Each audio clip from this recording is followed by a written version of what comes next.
Life ultimately means taking the responsibility to find the right answer to its problems and to fulfill the tasks which it constantly sets for each individual. Viktor Frankl. There's a quiet fear that creeps in during the still moments of life. It doesn't shout, it whispers. You look around and wonder if you're falling behind, if the years you've spent were just survival, not living, if the dreams you buried are never coming back. It's not just the fear of failure. It's the fear that you might be wasting your one and only life. This fear is paralyzing. It makes you question your choices, your timeline, your identity. While others seem to move forward with confidence, you hesitate, stuck between ambition and despair. Viktor Frankl and Marcus Aurelius both wrestled with this fear in their own way. Frankl believed that every life has a unique purpose, and that even in the worst moments, we are still being asked a question by life itself. Marcus, on the other hand, taught that life's worth isn't measured in achievements, but in how virtuously we live each day, regardless of outcome. Two paths, one driven by meaning, the other by clarity, but both offering an answer to the same haunting question: what if I'm wasting my life? It doesn't always come in a moment of crisis. Sometimes it arrives on a random Tuesday, during your commute, in the shower, while scrolling through someone else's highlight reel. That small, sharp thought, what if I'm wasting my life? It doesn't matter how much you've done or how old you are, that fear creeps in, quietly questioning everything. And the worst part, you don't know who to ask for answers. You're not falling apart, you're functioning. And that's exactly what makes the fear harder to face. You look around and everyone seems to be moving forward, getting degrees, promotions, families, followers, and you're busy too, but is any of it meaningful? You question your choices, your pace, your worth. Maybe you feel stuck in a job that pays the bills but shrinks your spirit. Maybe you're chasing goals that once lit you up, but now feel hollow. This isn't just fear of failure. It's the ache of not knowing whether your success even matters. Frankl saw this fear firsthand. He called it the existential vacuum, a condition where people no longer feel they are living for something, even if they are surrounded by activity. It's the emotional collapse that comes not from suffering, but from the absence of purpose. He observed that people could survive unimaginable pain if they had meaning, but they crumbled in freedom without direction. The question, what am I here for, is not philosophical when you're in pain. It's survival. Marcus Aurelius understood this fear too, but he named it differently. He called it vanity, the illusion that life must be measured by achievements, legacy, or recognition. To him, the greatest waste of life was not doing too little. It was living for the wrong reasons. He warned against chasing the approval of others, the seduction of ambition, or the constant worry about your timeline. His writing is filled with reminders that fame, control, and even memory are fleeting. Fame after death is nothing, he wrote. Only the present matters. Where Frankl urges you to search for a personal mission that makes suffering bearable, Marcus urges you to detach from the need for outcomes altogether. Frankl says, without meaning, you will fall apart. Marcus says, without virtue, meaning is an illusion. One tells you to go deeper, the other to let go. But both agree on this. Living without intention is the slowest form of death, and the most common. This fear, the fear of wasting your life, is not your enemy. It's a signal, a call to pause, to realign, to ask the question most people are too busy or too afraid to ask, what am I doing with the time I've been given? And when you ask it honestly, you've already taken the first step out of the fog. In today's culture, the pressure to be someone is relentless. You're told that your value lies in being productive, successful, admired, and, if possible, young while doing it. Every scroll through social media reminds you of who you haven't become yet. It's a subtle form of violence. Your life becomes a scoreboard, and you don't even remember when you started playing. That's how the fear of wasting your life tightens its grip, not through failure, but through the illusion that you're behind. Viktor Frankl challenged this illusion head-on. For him, meaning was never found in performance. It was found in the quiet moments of choice, a mother choosing to love despite exhaustion, a prisoner choosing dignity over despair, a worker choosing excellence without applause. Frankl didn't believe in ranking lives by success.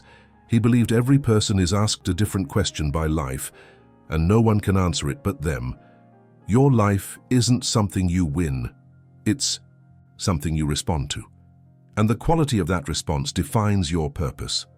Marcus Aurelius echoed a similar truth, but stripped of emotion. He believed that every person had a role to play, and that role was sacred only if it was done with integrity. A farmer, a soldier, an emperor.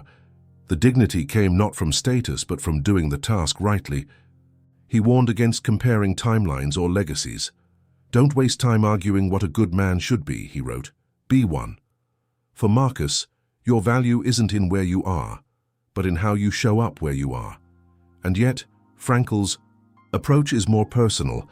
He wants you to feel the weight of your existence, to wrestle with the question of why you are here. He believed you were not born for routine. You were born for responsibility, the kind that gives suffering meaning. Even boredom can be redeemed if it's endured for something greater. That's the difference. Frankl sees meaning in the fight. Marcus sees virtue in the stillness. One demands reflection, the other demands action. Still, both reject the modern myth that success defines your worth. Frankl knew patients who had it all and felt nothing. Marcus ruled the known world and found no peace in power. They agree, the life that is wasted is the one lived unconsciously, chasing validation, drowning in distraction, too afraid to stop and ask, why am I doing this? When you forget the why, even your wins become hollow. So perhaps the fear of wasting your life isn't a sign of failure, but of awakening. A reminder that you were never meant to drift, that your soul still longs for direction, and that somewhere between Frankl's purpose and Marcus's discipline lies a path that is uniquely yours, waiting to be walked. There's a dangerous belief many carry without realizing it, that life hasn't really started yet. I'll live fully when I graduate, when I get married, when I succeed, when things calm down. And so we delay joy, we postpone presence, we sleepwalk through years of almosts, telling ourselves that meaning will arrive later. But what if it doesn't? What if this moment, as messy, uncertain, or quiet as it is your life? Frankl warned against this kind of waiting. He saw firsthand how people survived the worst circumstances by clinging not to the hope of escape, but to the power of presence. In the camps, many died not from beatings, but from the belief that their life had ended. The ones who lived often found meaning even inside suffering, by helping others, by holding a memory, by choosing dignity. Frankl taught that life is asking something of you now, not when you feel ready, but precisely when you don't. You don't have to wait for your circumstances to change to live with purpose. You only have to answer the call of this moment. Marcus Aurelius took this even further. For him, delaying presence was irrational, almost absurd. He wrote, "You live as if you were destined to live forever. You do not notice how much time has already passed, but squander it as though you had a supply of it." For Marcus, wasting life didn't always look like failure. Sometimes it looked like endless planning, overthinking, or chasing what you don't need. The Stoic remedy?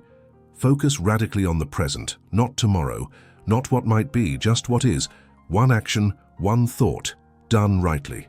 While Frankl seeks to redeem the present by giving it meaning, Marcus seeks to liberate the present by stripping away illusion. Frankl says this pain has a purpose. Marcus says this moment is all you ever had. One offers transcendence, the chance to rise through reflection. The other offers stillness, the chance to stop running. But both bring you back to now, to the life you're actually living, not the one you're postponing.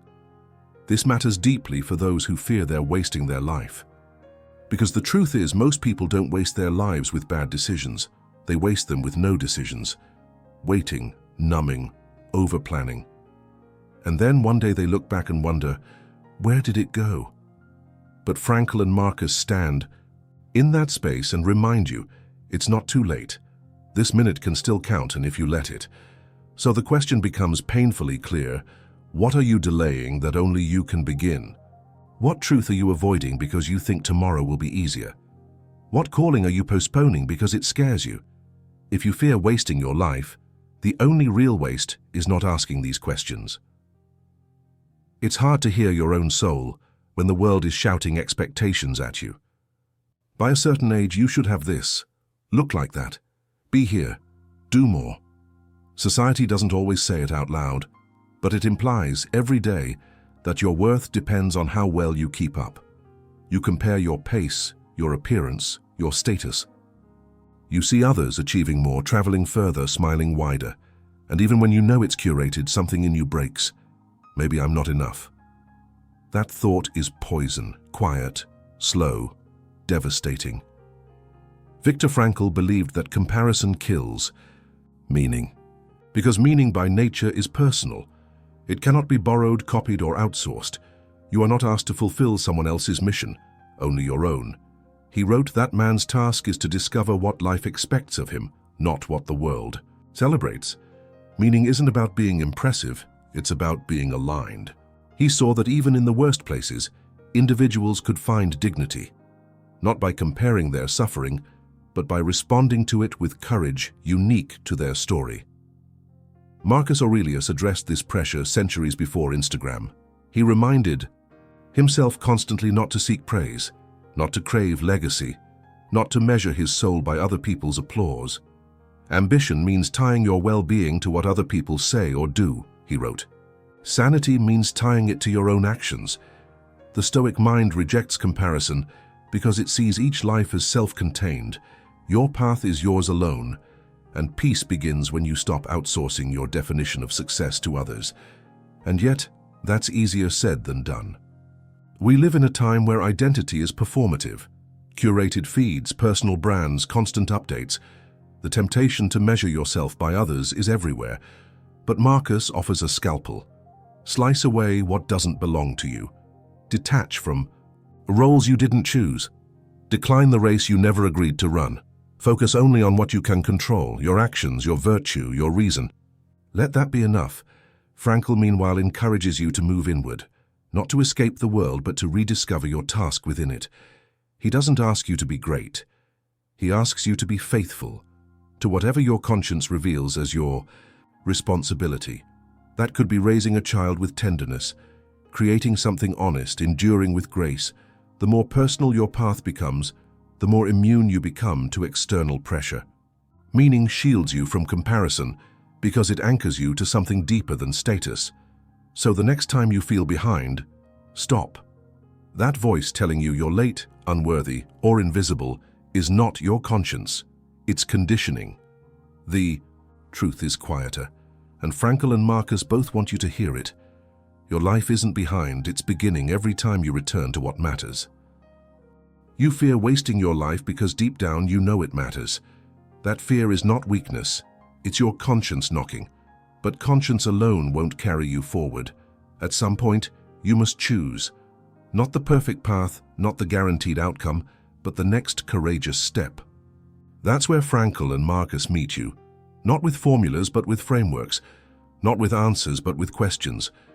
Because your life isn't measured by metrics. It's measured by moments of decision. Viktor Frankl invites you into the weight of existence. He wants you to feel your suffering, your restlessness, your longing, and let it guide you to something higher. He reminds you that the deepest human need is not comfort, but meaning. That even pain becomes bearable when it's part of a story worth living. His question is piercing. What task is life asking of you right now? If you can answer that and act on it, your life, no matter how quiet or small it may seem, becomes sacred. Marcus Aurelius offers a counterbalance, a sober hand on your shoulder. He says you don't need more meaning, you need more clarity. His world is built on structure, habit, and internal consistency. You don't need to discover your purpose in a dramatic revelation. You need to do what's in front of you. Well, rightly, without complaint. Your life isn't wasted if you're living it with discipline and virtue, regardless of applause. That is freedom, to be undisturbed by what doesn't matter. And that's the paradox. Frankl says, search for what matters. Marcus says, let go of what doesn't. One pushes you toward mission, the other toward presence, but they both ask you to stop drifting, stop performing, stop waiting for your real life to begin. You are already inside it. Every hour counts. Every response matters. Whether you write a book or raise a child or face your pain with grace, it all adds up to something only you could do. The fear of wasting your life fades when you stop chasing a version of life that was never yours. When you stop comparing, stop hesitating, and start owning the decisions only you can make. You were not born to copy someone else's timeline. You were born to answer the call of your own. That's what Frankl teaches through meaning. That's what Marcus confirms through action. And together, they point you toward a life that doesn't have to be perfect, only intentional. So don't wait for clarity to come before you move. Don't wait to feel ready before you start. Choose now. Start small. Show up for your own existence. That's how a life stops being wasted, not in one big moment, but in thousands of quiet ones. Each one fully lived. You will never be given this moment again. The fear of wasting your life is not something to run from. It's something to listen to. Viktor Frankl calls you to find meaning through responsibility, to respond to life's questions with courage. Marcus Aurelius calls you to act with discipline, to stop waiting and start living rightly now. One asks you to rise, the other to return.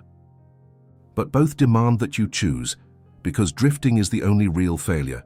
So don't wait to feel ready. Don't wait for permission. Wherever you are, with whatever you have, begin. Choose something worthy of your soul. If this video helped, you reflect, subscribe to Purpose Through Pain. Here we explore how suffering and meaning can coexist, with honesty, depth, and purpose. Comment below. Do you find more strength in Frankl's search for meaning, or Marcus's grounded action? Share this with someone who feels lost in their path. It might be exactly what they need.